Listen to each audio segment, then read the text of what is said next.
My favorite colorway on Jordan Brand sneakers has been the UNC colorway. Just any kind of combination, mixing the UNC blue in there is just, oh, it's usually very delicious. So when there were news about the Jordan 1 UNC returning, even though it's a reimagined setup, I was pretty excited. But then, recently, like retailer images of the shoe was coming out, and I get it's like a reimagined shoe. So the whole pre-aged sole, even though I don't love it, I could understand why it's there. But then the upper, like the whites on some recent images just looked almost yellow, like more than just aged. And the more I saw of it, the more disappointed I felt. But then I was like, I'm gonna wait till I see it in hand to make a final judgment. But now I finally have it in hand, and let's see what I think about it. Air Jordan 1 UNC Reimagined.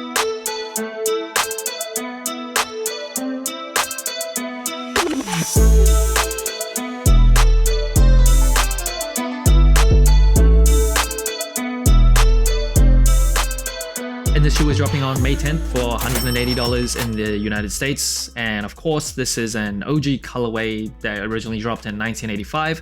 We saw a retro of the shoe in 2003, but that actually had patent leather, had the Jumpman on the tongue as well, had like a plastic wings logo, so it looked quite different.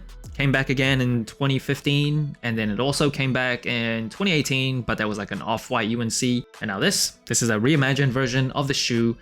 And if you didn't know, the Reimagined series, well, at least for this Jordan 1, as well as the Jordan 1 Lost and Found, the whole point of them is to tell a story of if you found a Jordan 1 from like 1985, what would it look like? It would look aged, there would be like cracks on it, there'd be like discoloration on certain parts of the shoe. So that's the theme they're going for. And first impressions of this shoe.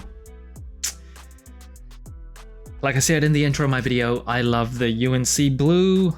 It is a delicious colorway. But yeah, this yellow on the sole, I'll get more to it later, but I get the storytelling aspect of it, but it is just so yellow. I think I would just prefer if it just came like in an 85 cut, the color was as close to the original as possible, no reimagining of this colorway. I think that's what I would prefer.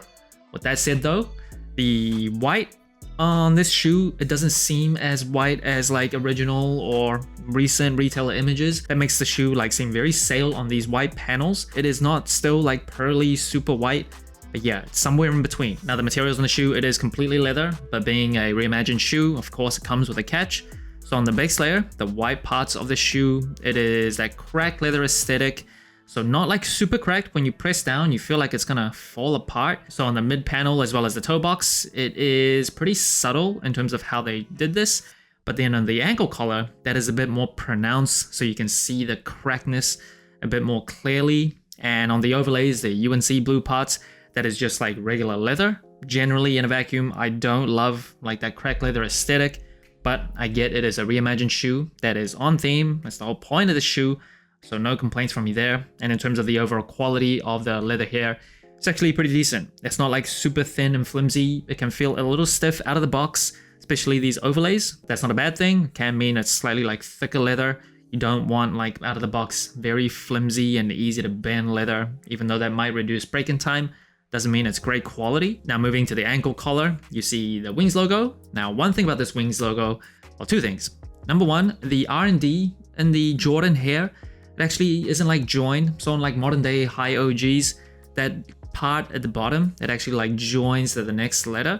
But on the original Wings logo, it is not. And also they removed the trademark symbol on this Wings logo, which is kind of interesting because on the Lost and Founds, they kept the trademark. On this, they removed it. Now moving up the tongue, you get a regular Jordan 1 nylon tongue with the Nike Air tag on the top. On 85 cuts, the feel of the tongue is actually slightly different. Now this shoe does come with one extra set of laces in the same UNC blue color. Out of the two, I think I would stick with the white laces out of the box. Yeah, I think that just looks slightly better, but you can't really go wrong. It's a very simple colorway, very close in terms of just the pop that each set of laces gives you, but personally, I prefer the white. And in terms of the cushioning of this shoe, the Jordan 1s comes with a rubber cup sole with a Nike Air just in the heel. Very minimal cushioning. You can barely feel it. And that brings me to probably my biggest complaint about this shoe. I get it. It is a reimagined version of the shoe. The whole point of the shoe is to imagine if you got a Jordan 1 from 1985 and you found it, what would it look like? Cracked, busted up, yellowing where it was white. So that makes sense, but in a vacuum, just looking at the colors, the yellow here almost feels like someone just dipped it right in a bottle of piss, because this is super yellow. Sometimes I wonder if it would look better if it was kind of like distressed, so like a little bit of yellow or aging, but still like white soles. Again, I get it is a reimagined shoe, I get the theme, I get the storytelling part of it, but if I just had to judge the colorway of this shoe, that is my biggest gripe. But on the outsole, that's where I think they did a pretty good job. You see this kind of distressed UNC blue pattern. That is not a regular Jordan 1 outsole. This is a reimagining of the outsole. Beautiful concentric circle pattern here. And the insole of the shoe, not the best quality, just a few levels above garbage. But yeah, Nike Air branding here on the heel. That's about it. Now the box of the shoe, a kind of vintage, distressed looking box. Not a huge surprise there. But what is surprising is, unlike the Lost and Founds, there is no like receipt in there. There's no like extra booklet. So the reimagining, yeah, they only reimagined to a certain extent. Paper inside, kind of this like yellowish brown paper. Now in terms of sizing and comfort, I am a wide and flat footer for Jordan 1s. I stick true to size, and lengthwise, widthwise, it fits me pretty well. The Jordan 1 highs has quite a bit of ankle collar padding here.